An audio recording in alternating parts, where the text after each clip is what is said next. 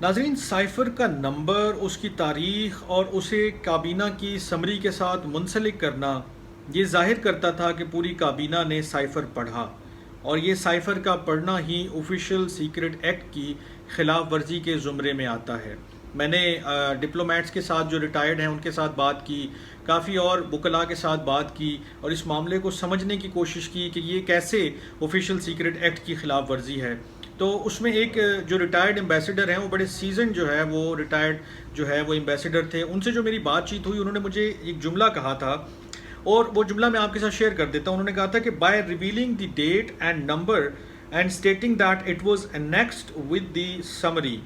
an impression arises that the whole cabinet has read it and thus violated the Secrets Act۔ ایک جملہ انہوں نے اور مجھے دیا تھا، اور وہ یہ تھا، even citing cipher's number and date is a violation of Official Secrets Act۔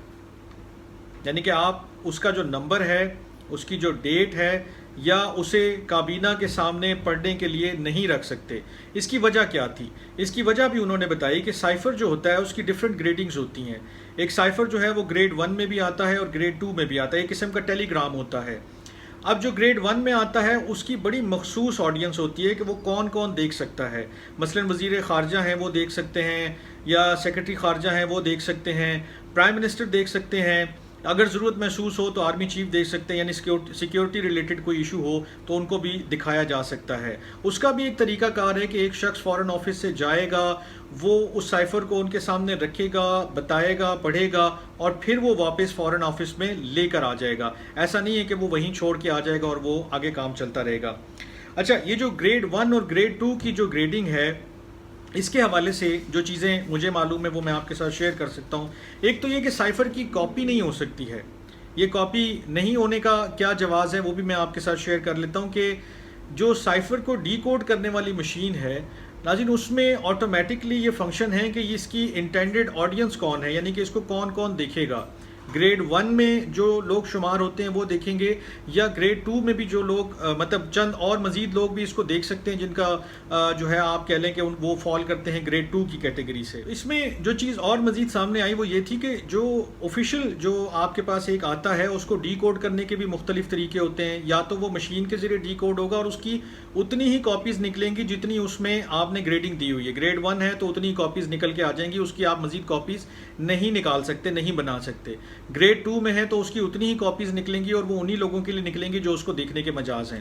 اچھا، اس میں جو سائفر ہے، سائفر کو ڈی کوڈ کیسے کیا جاتا ہے؟ سائفر کو ڈی کوڈ ایسے کیا جاتا ہے کہ اس کو یا تو وہ مشین جو ہے آپ کو ڈی کوڈ کر کے دیتی ہے، یا آپ بک جو ہے وہ کہہ لیتے ہیں کہ اس کو